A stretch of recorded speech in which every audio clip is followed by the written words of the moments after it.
बेटे थे। एक का नाम कुकू और दूसरे का नाम जुजू था। कुकू बहुत अच्छा बच्चा था। वो अपने मम्मा पापा का हर एक कहना मानता और अपने मम्मा पापा को जरा भी तंग ना करता, जबकि जुजू तो अपने मम्मा पापा की कोई भी बात ना मानता और हर समय अपने मम्मा पापा को तंग करता रहता। कुकू और जुजू, हम भोजन लेने जा रहे हैं और आप घर में ही रहना। परंतु हमारी उम्र के सभी पक्षी बाहर घूमते हैं, खेलते हैं और रात देर तक बाहर रहते हैं, फिर आप हमें ऐसा क्यों नहीं करने देते?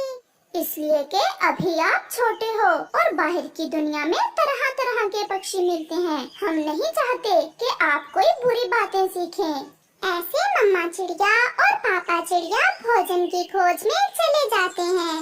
जुजू, आप हर समय मम्मा पापा को ऐसे परेशान ना किया करें। हमारे मम्मा पापा हमारे अच्छे के लिए ही तो सब करते हैं। तुम चुप कर जाओ, पहले मम्मा पापा की बातें सुनी और अब तुम शुरू हो गए हो। फिर जग्गू कौवा खिड़की में से जुजू और कुकू से कहता है, कुकू और जुजू, चलो अगर जाना है तो मैं तो चील के बाग से आम चोरी करने जा रहा हूँ। जाओ जाओ, तुम जाओ, हमें नहीं खाने ऐसे चोरी के आम।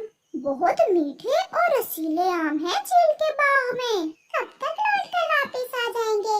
हम यूं गए और यूं आए। कुकू, तुम ना जाओ, परंतु मैं तो जग्गू के साथ जा रहा हूँ। मैं मम्मा पापा के वापस आने से पहले पहले लौट आऊंगा। जुजू, मैं तुम्हें नहीं जाने दूंगा। अगर मम्मा पापा को पता चल गया तो मम्मा पापा डांटेंगे और मम्मा ने हमें कितनी बार बताया है कि चोरी करना बुरी बात है। मम्मा पापा को कैसे पता चलेगा कि मैं गया था जग्गू के साथ? तुम बताओगे तो फिर ही पता चलेगा।